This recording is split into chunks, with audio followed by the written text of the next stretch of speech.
नमस्कार दोस्तों। आज हम हमारी इस कक्षा के अंदर संविधान निर्माण के बारे में अध्ययन करेंगे। संविधान सभा की पहली बैठक 9 दिसंबर 1946 को हुई थी, जिसमें कुल 211 सदस्य उपस्थित थे। यानी पहली बैठक कब हुई थी? संविधान सभा की पहली बैठक 9 दिसंबर 1946 को, यानी संविधान सभा के चुनाव होने के बाद, निर्वाचन होने के बाद में उसकी पहली बैठक 9 दिसंबर 1946 को होती है। और उस पहली बैठक में संविधान सभा के जो सदस्य थे, उन सदस्यों में से 211 सदस्य ही उपस्थित होते हैं। मात्र कितने? 211 सदस्य उपस्थित होते हैं।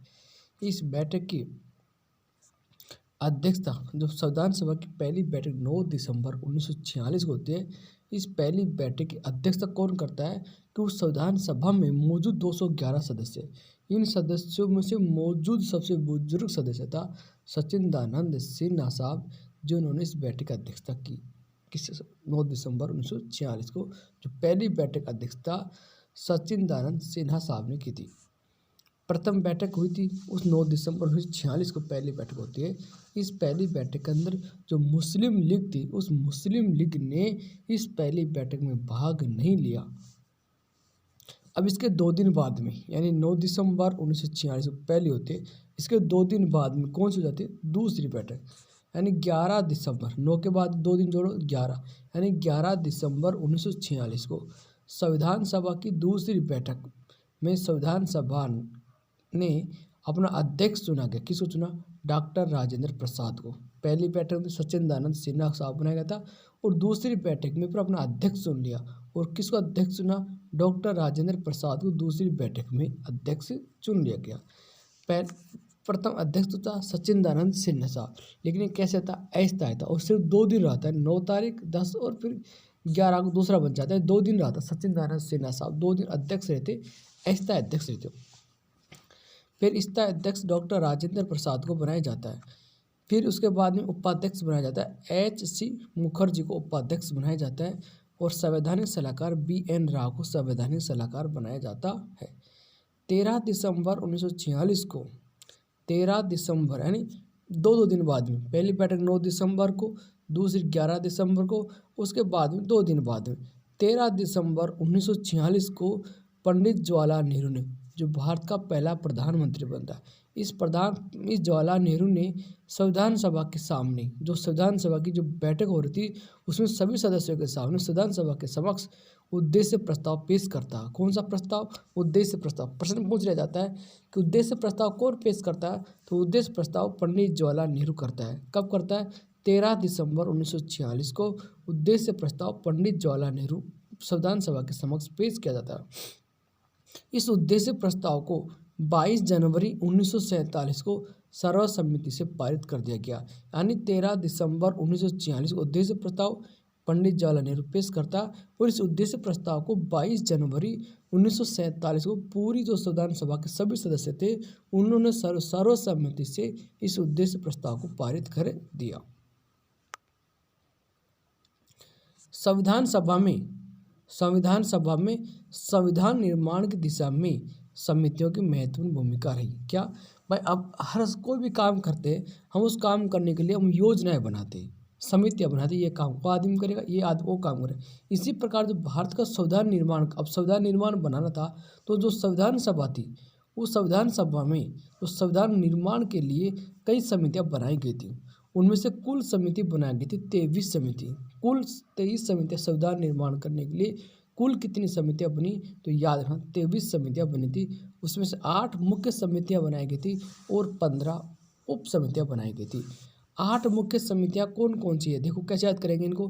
पहली एक संघ शक्ति समिति जवाहरलाल नेहरू को, संघ संविधान समिति जवाहरलाल नेहरू और राज्य से समझौता समिति जवाहरलाल नेहरू। और देखो इनको कैसे याद करेंगे। जवाहरलाल नेहरू कौन था? भारत का पहला प्रधानमंत्री। अब प्रधानमंत्री क्या होता है? संघ सरकार की पूरी शक्ति प्रधानमंत्री के इर्द गिर्द रहती है। तो संघ शक्ति और संघ संविधान दोनों हो गई भाई। संघ दोनों जवाहरलाल नेहरू प्रधानमंत्री उसके पास रह। और अब जवाहरलाल नेहरू तो प्रधानमंत्री था, तो राज्य से समझौता कौन करेगा? भारत का प्रधानमंत्री करता है। तो संघ शक्ति, संघ संविधान और राज्यों से समझौता समिति, तीन समिति किसके पास रहेगी? जवाहरलाल नेहरू के पास। संघ शक्ति, संघ संविधान और राज्यों से समझौता समिति तीनों रहेगी जवाहरलाल नेहरू के पास। अब आई अल्पसंख्यक व मूल अधिकारों की समिति और प्रांतीय संविधान समिति, ये तीन सरदार वल्लभ भाई पटेल के पास। अब देख कैसे याद करेंगे। सरदार वल्लभ भाई, भाई रहता है क्या? सबके अधिकार, जो भाई रहता है वो सबके अधिकार रक्षा करता है। तो किस किस के? अल्पसंख्यकों के अधिकार रक्षा कौन कर रहा? अल्पसंख्यकों के जो मूल अल्पसंख्यक है वो मूल अधिकार कौन? सरदार वल्लभ भाई पटेल। और दूसरी बात होगी प्रांतीय संविधान समिति, प्रांतीय संविधान समिति का भी अध्यक्ष बनाएगा सरदार वल्लभ भाई पटेल को। अब देखो संचालन करेगा और नियम कौन बनाएगा? राजेंद्र, जो राजा होगा वही तो अपने देश को कौन चला पाएगा? जो राजा देश को चलाते थे पहले, तो कौन चला पाएगा? राजेंद्र। राजा से क्या हो जाएगा? राजेंद्र। नियम बनाएगा संचालन को, अपने राज्य को चलाने के लिए क्या करेगा? नियम बनाएगा। राज्य का संचालन करने राजा क्या करेगा? नियम बनाएगा। तो ये हो जाएगा संचालन और नियम दोनों कौन है? राजेंद्र प्रसाद। राजा से क्या होगा? राजेंद्र प्रसाद। प्रारूप समिति, प्रारूप समिति का डॉक्टर भीमराव अंबेडकर। अब देखो किसी भी चीज़ को प्रारूप करने के लिए, यानी ये भारत का संविधान का प्रारूप है, यानी प्रारूप संविधान की नींव की तरह है। भीम से क्या हो जाएगा? नींव, यानी ये संविधान की नींव है। प्रारूप क्या? भारतीय संविधान की नींव है। और नींव से क्या हो जाएगा? भीमराव अम्बेडकर। प्रारूप समिति हो जाएगी भीमराव अम्बेडकर। याद होगी। प्रारूप डॉक्टर भीमराव अम्बेडकर हो जाएगा। संचालन और नियम को राजा अपने राज्य को चलाने के लिए क्या बनाता? नियम बनाता है। उनको संचालन करने के क्या बनाता? नियम बनाता है। तो राजा से क्या हो जाएगा? राजेंद्र प्रसाद हो जाएगा। अल्पसंख्यक है, अल्पसंख्यक है यानी जो भाई होता है वो हमेशा अधिकारों रक्षा करता है। किनके? अल्पसंख्यक के और अधिकार रक्षा करता है। तो कौन? सरदार वल्लभ भाई पटेल। और प्रांतीय संविधान समिति होगी सरदार वल्लभ भाई पटेल। फिर आपको पता तीन, संघ संविधान और संघ शक्ति, संघ संविधान और राज्यों से समझौता समिति, इन तीनों के कौन थे? पंडित जवाहरलाल नेहरू, जो भारत के पहले प्रधानमंत्री बनाए जाते हैं। अब याद करेंगे प्रारूप समिति, यानी जो प्रारूप कौन है? प्रारूप यानी भारतीय संविधान का नींव है प्रारूप। और नींव से क्या हो जाएगा? नींव से हो जाएगा भीम, नींव से हो जाएगा नींव, और नींव से हो जाएगा भीमराव, यानी प्रारूप समिति का अध्यक्ष बनाया गया भीमराव अम्बेडकर को। अब इस प्रारूप समिति का गठन कब किया गया था? ये याद करने की बात है। किस तारीख को गठन किया गया था? तो इस प्रारूप समिति गठन यानी जब भारत देश आज़ाद हुआ था उसके 14 दिन बाद में, कितने दिन बाद में? 14 दिन बाद में, यानी 15 अगस्त को भारत आज़ाद हुआ था। 15 अगस्त के 14 दिन बाद में 29 अगस्त 1947 को प्रारूप समिति गठन किया गया। यानी भारत के आज़ाद होने के 14 दिन बाद में किस गठन किया गया? प्रारूप समिति गठन किया गया। और कब किया गया? 29 अगस्त 1947 को किया गया था। इस प्रारूप समिति में कुल 7 सदस्य बनाए गए थे। भाई 7 सदस्य थे और 7 सदस्य प्रारूप समिति बनाई गई थी। उसमें कुल 7 आदमी थे और इसका अध्यक्ष डॉक्टर भीमराव अम्बेडकर को बनाया गया। तो डॉक्टर भीमराव अम्बेडकर तो प्रारूप समिति क्या हो गया? अध्यक्ष हो गया। इसके बाद में 2 साहब तो अय्यर हो गया, 2 तो अय्यर हो गए। कौन कौन? एन गोपाल स्वामी अय्यर और अल्लादी कृष्णा स्वामी अय्यर, 2 तो अय्यर साहब हो गए। और दोनों अय्यर क्या थे? वकील थे। पेशे से क्या थे? दोनों ही वकील थे। तो 2 तो, एक तो भीमराव अम्बेडकर साहब हो गया और 2 अय्यर साहब हो गए। 3 सदस्य हो गए, कुल 7 थे। एक हो गया मुंशी जी, और मुंशी कौन था? एक कांग्रेसी सदस्य था, KM मुंशी। एक हो गया भाई, एक तो भीमराव हो गया, एक 2 अय्यर हो गया, एक मुंशी हो गया। एक हो गया सैयद मोहम्मद सादुल्ला, एक मुस्लिम लीग से लिया गया था इसमें। और मुस्लिम लीग से एक सदस्य था, वो सदस्य का नाम था सैयद मोहम्मद सादुल्ला। ये प्रश्न पूछा जा सकता है कि मुस्लिम लीग से कौन सा सदस्य था प्रारूप समिति में? उसका नाम था सैयद मोहम्मद सादुल्ला। इसके बाद में एक BL मित्तल बनाया गया और DP खेतान, ये 7 सदस्य थे। कौन कौन से? प्रारूप समिति में 7 सदस्य कौन था? तो अपने याद है, एक तो भीमराव अम्बेडकर साहब हो गया, उसके बाद में 2 सदस्य अय्यर हो गए, उसके बाद में 2 अय्यर, दोनों, एक तो भीमराव अम्बेडकर, 2 अय्यर। कौन कौन से 2 अय्यर हो गए? एक तो गोपाल स्वामी अय्यर और एक कृष्णा स्वामी अय्यर हो गया, दोनों पेशे से वकील थे। इसके बाद में चौथा हो गया मुंशी हो गया। मुंशी के बाद में एक सदस्य मुस्लिम लीग का हो गया, 5 सदस्य, उसका नाम था सैयद मोहम्मद सादुल्ला, 5वां सदस्य मुस्लिम लीग का था। छठा मित्तल साहब हो गया, एक खेतान साहब हो गया। लेकिन ये मूल प्रारूप समिति जो मूल सदस्य ये थे। इसके बाद में क्या मित्तल साहब क्या हो गया? स्वास्थ्य खराब हो गया, स्वास्थ्य क्या हो गया? खराब हो गया। जब स्वास्थ्य खराब होने पर इन्हें क्या कहते हैं? ये प्रारूप समिति से क्या कहते हैं? इन्होंने इस्तीफा दे दिया। तो जब इन मित्तल साहब मिलने से लगे किससे? तो इनके जो कौन आए? अब मित्तल साहब को स्वास्थ्य खराब हो गया तो कौन आएगा? प्रेम, ये मित्तल थे तो कौन आएगा? प्रेम माधव आएगा। तो AN माधव, N माधव इनकी जगह आ गए। किन जगह? मित्तल साहब की जगह कौन आया? N माधव नया सदस्य आया।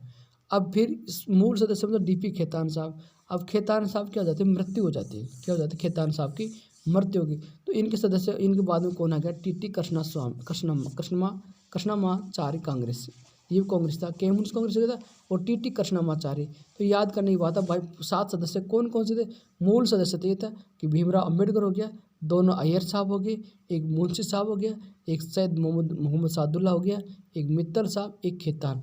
लेकिन बाद में क्या कहा, मित्तल साहब स्वास्थ्य खराब हो गया, इस्तीफा दे दिया, तो मित्तल साहब की जगह एन माधव साहब आ गए, और एक खेतान साहब था, खेतान साहब की मृत्यु हो जाती है, तो इसकी जगह टी कृष्णमाचार्य आ जाते हैं। संविधान का प्रथम प्रारूप यानी मसौदा BN राव ने तैयार किया था। संविधान का जो प्रारूप था, संविधान का जो प्रारूप था, ये मसौदा था, ये संवैधानिक सलाहकार कौन था, BN राव था। इस BN राव ने ही प्रारूप तैयार किया था, संविधान का प्रथम प्रारूप। इस प्रारूप तैयार कर लिया, तो इस पर क्या क्या विस्तृत रूप से विश्लेषण कर प्रारूप समिति ने इस पर विश्लेषण माने इस बार पर विचार विमर्श किया। इस प्रारूप पर बहुत ज़्यादा विचार विमर्श करने के बाद में 21 फरवरी 1948 को भारत के राजपत्र में प्रकाशित किया। राजपत्र माने जो गजट, भारत जो गजट प्रकाशित होता है, उस गजट में इस प्रारूप को प्रकाशित कराया प्राय 21 फरवरी 1948 को।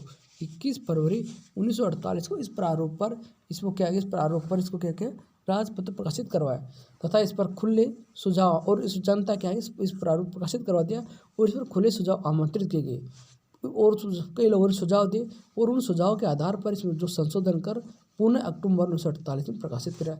फिर इसमें संशोधन कर दिया, पुनः 1948 में इसको फिर प्रकाशित करवाया तथा संविधान सभा में विचार हेतु इस सभा पटल पर, और जब इसको प्रकाशित करवाया तो इस संविधान सभा के समक्ष जो संविधान सभा थी, उस संविधान सभा के इसको प्रारूप को ले जा करके विचार के रखा गया। सभी सदस्यों ने विचार किया। इस पर संविधान सभा के निम्न 3 बार वाचन हुए। इस पर प्रारूप देखो, अब कैसे याद करें भाई, प्रारूप पर कितने वाचन हुए, 3 वाचन हुए। कितने वाचन हुए, 3। कैसे याद करें, प्रारूप 3 अक्षर मान उसमें भाई, प्रा फिर रू और पै 3। तो प्रारूप में कितने वाचन हुए, 3 वाचन होते हैं। पहला वाचन कब होता है, अब 3 ही वाचन में कितना आता है, 4। प्रारूप वाचन कितने वाचन, 4। और सभी वाचन नवंबर महीने में होता। सभी वाचन कौन से महीने में होता है, नवंबर। सभी वाचन नवंबर महीने में होता है। तो पहला वाचन होता है 4 नवंबर को, 3 के बाद में 4 है, 4 नवंबर को शुरू हो गया, और 4 के बाद में आता है 5, यानी 5 दिन चलता, यानी 4 नवंबर शुरू होता और 4 5 9, यानी 4 नवंबर से करके 9 नवंबर 1948 को पहला वाचन होता है। दूसरा वाचन हो गया 15 नवंबर से 48 से लेकर के 17 अक्टूबर 49, यानी लगभग 1 साल के थोड़ा बहुत कम हो गया, यानी 15 नवंबर 48 शुरू होता और आने वाली 17 अक्टूबर 1949 तक दूसरा वाचन होता है। तीसरा फिर 14 नवंबर 1949 से शुरू हो जाता है और 26 नवंबर 1949 तक तीसरा वाचन होता है। पहला 4 नवंबर को शुरू होता है, दूसरा 15 नवंबर को, तीसरा 14 नवंबर को, 3 वाचन इस पर शुरू हो जाते हैं।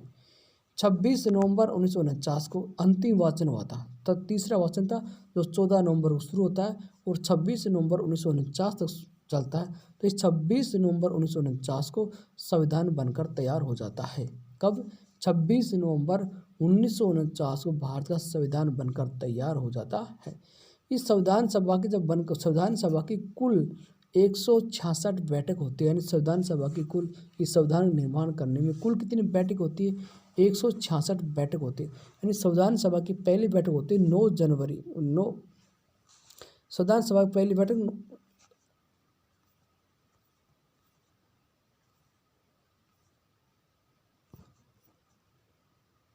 संविधान सभा की पहली बैठक कब होती है, 9 दिसंबर 1948 को पहली बैठक होती है। इस 9 दिसंबर 1948 से लेकर के 24 जनवरी 1950 को अंतिम बैठक होती है। 24 जनवरी 1950 को, यानी 9 दिसंबर को पहली बैठक होती है, यहाँ से करके 24 जनवरी 1950 को अंतिम बैठक तक कुल 166 बैठक हो जाती है, जिसमें उपस्थित इस पूरी बैठक में कुल अंतिम बैठक, पहली बैठक में 211 सदस्य उपस्थित होते हैं, लेकिन अंतिम बैठक में 284 सदस्य इसमें उपस्थित रहते हैं, और इस 284 सदस्य ने संविधान की मूल प्रति 3 प्रतियां बनाएगी। कितनी प्रतियां, 3 प्रति, 2 तो अंग्रेजी भाषा में बनाएगी और एक हिंदी भाषा में लिखा गया संविधान। एक प्रति बनाएगी संविधान, 3 प्रति टोटल बनाई गई थी, उसमें से 1 प्रति थी वो हिंदी में थी और 2 प्रतियां अंग्रेजी में थी। इन तीनों प्रतियों पर 24 जनवरी 1950 को संविधान सभा में कुल 284 सदस्य उपस्थित थे, और सभी सदस्य ने इस भारतीय संविधान की मूल प्रतियों पर क्या किया, हस्ताक्षर की। संविधान सभा को निर्माण में यानी कुल इस संविधान सभा को बनाने में 2 वर्ष 11 माह और 18 दिन लगे। इसमें 166 बैठक होती है 2 वर्ष 11 18 दिन में। इस निर्माण में समय लगा 2 वर्ष 11 माह 18 दिन का समय लगता और लगभग इसमें 64 लाख रुपए खर्च हो जाते हैं इस संविधान को निर्माण करने के अंदर। संविधान निर्माण का कार्य 26 नवंबर 1949 को जो तीसरा वाचन का अंतिम दिन था, 26 नवंबर 1949 को पूरा हो गया था। उस दिन नागरिकता, निर्वाचन और अंतरिम संसद तथा संक्रमणकालीन अस्थायी उपबंधों से संबंधित कुल 16 अनुच्छेद लागू, यानी 26 नवंबर 1949 को भारत का संविधान निर्माण बनकर पूरी तरह तैयार हो गया था। अब इस दिन क्या हुआ? इस दिन केवल भारतीय संविधान में देखो नागरिकता, निर्वाचन, अंतरिम संसद और संक्रमणकालीन अस्थायी उपबंधों से संबंधित कुल 16 अनुच्छेद लागू होते हैं। केवल 16 अनुच्छेद 26 नवंबर 1949 को भारतीय संविधान में कितने अनुच्छेद लागू होते हैं? केवल 16 अनुच्छेद। कौन कौन सा होता है? 5 गुणों 5 6 7 8 9 लगातार 5 हो गया, 5 6 7 8 9। उसके बाद में 60, केवल 60। उसके बाद फिर 300, फिर बीच में पूरा चल जाता 324, फिर 366, फिर 367, फिर 379, फिर 380, फिर 388, फिर 391, 393, 394। उसी दिन लागू कर देगी, उसी दिन लागू 16 अनुच्छेद एक किस दिन लागू हो गया? इस 26 नवंबर को, 26 नवंबर 1949 को बनकर तैयार हो गया भारत संविधान और इस दिन 16 अनुच्छेद लागू कर दिया जाता है। शेष संविधान बच गया, पूरा संविधान बचा हुआ है। उस शेष संविधान को 26 जनवरी 1950 को लागू किया जाता है। अभी इस क्यों बचाए जाते हैं भाई? 26 जनवरी का ये महत्व होता है क्योंकि 26 जनवरी 1930 को भारत के लोगों ने पहले ही प्रथम स्वतंत्रता दिवस मना दिया था।